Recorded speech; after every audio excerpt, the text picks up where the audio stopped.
আসসালামু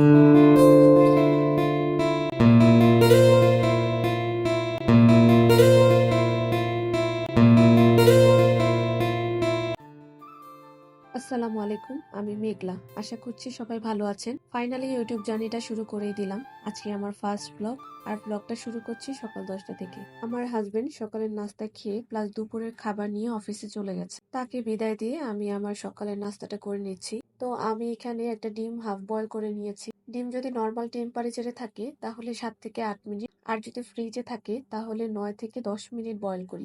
ডিম যদি বেশি টাইম নিয়ে বয়েল করা হয় তাহলে সেটা ওভার কুক হয়ে যায়, আর এরকম হলে ডিমটা খেতে একদমই ভালো লাগে না। আর সাথে কিছু ড্রাই ফ্রুটস নিয়ে নিয়েছি, এটা দিয়ে আজকে সকালটা পার করব। নাস্তা শেষ করে চলে এসেছি কাপড় ভেজাতে। তো এখানে দেখতে পাচ্ছেন আমি জানালার পর্দা, বিছানার চাদর, আরো কিছু কাপড় এক এক করে ভিজিয়ে নিব। আর আমার বাসায় যেহেতু রোদ আসে না, তাই আমি এগুলোকে হালকা কুসুম গরম পানি দিয়ে ভিজিয়ে নিই, যাতে ব্যাকটেরিয়া গুলো কিল হয়। আর এগুলো আমি আধা ঘন্টা ভিজিয়ে রাখবো। কাপড় ভিজিয়ে চলে এসেছি বেসিন এরিয়াতে। আর এখানে দেখতে পাচ্ছেন যে পানির অনেকটা দাগ বসে গেছে। আমার বেসিন এরিয়াটা তেমন একটা বেশি নোংরা না, কারণ এটা আমি রেগুলার ক্লিন করি। দাগগুলো আগে থেকেই ছিল। আমি অনেক চেষ্টা করেছি এগুলো উঠানোর জন্য গ্লাস ক্লিনার দিয়ে, কিন্তু তারপরও যাচ্ছিল না। পরে আমি স্টিলের মাজনি দিয়ে প্লাস ডিটারজেন্ট দিয়ে অনেক ঘষে ঘষে এগুলো উঠিয়েছি। দাগ উঠাতে কষ্ট হলেও দাগ উঠে যাওয়ার পর কষ্টটা ভুলে গিয়েছি। আর আমি যেহেতু ভাড়া বাসায় থাকি তাই এত কষ্ট না করলেও হতো, কিন্তু আমি যেখানেই থাকি না কেন, যতদিন আমি সেখানে থাকবো, সেই জিনিসগুলো আমার মতো করে ক্লিন না করতে পারলে আমার একদমই ভালো লাগে না। আর এসব কাজের জন্য গ্লাভস পরে নিলেই ভালো হয়, নয়তো হাতের 12টা বেজে যায়। রেজাল্টটা আপনারাই দেখতে পাচ্ছেন কতটা ক্লিন হয়েছে। আমি নিজেও ভাবতে পারিনি যে এই স্টিলের মাজনি দিয়ে এতটা ক্লিন করতে পারবো। এরপর আমি বেসিনটাকে ক্লিন করে নিচ্ছি চারপাশে হারপিক দিয়ে। আধা ঘন্টার মতো রেখে দিয়েছি। তারপর ব্রাশের সাহায্যে ঘষে ঘষে এটাকেও ক্লিন করে নিলাম।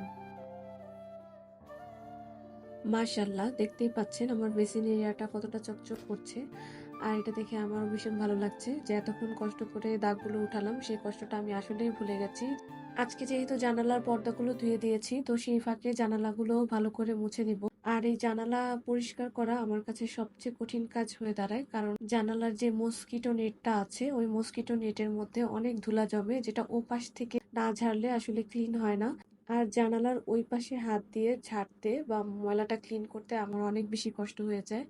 তারপরও কি আর করার, এটা ময়লা থেকে গেলেও ভালো লাগে না। তো মসকিটো নেটটাকে আমি অফ ক্যামেরায় ক্লিন করে নিয়েছি। আসলে ওইটা যেভাবে ক্লিন করতে হয় ওইটা ক্যামেরায় দেখানো পসিবল না, তাই আমি এটা অফ ক্যামেরায় ক্লিন করে নিয়েছি। আর জানালার থাইটা যেই জায়গাটার উপর স্ক্রল করে সেটাকে কি বলে আমি জানি না, ওই জায়গাটাতেও অনেক বেশি ময়লা জমে গেছে। তো আমি একটা ব্রাশের সাহায্যে ওই ময়লাগুলোকে বা ওই ধুলোগুলোকে প্রথমে সরিয়ে ফেলে তারপর একটা কাপড়ের সাহায্যে আমি সেটাকে ভালো করে আমার যতটুকু সম্ভব এবং যতটুকু আমার হাতের নাগালে পেয়েছি ততটুকুই ক্লিন করেছি। তো এই হচ্ছে তার ফাইনাল লুক। তো যতটুকু ক্লিন হয়েছে তাতেই আলহামদুলিল্লাহ।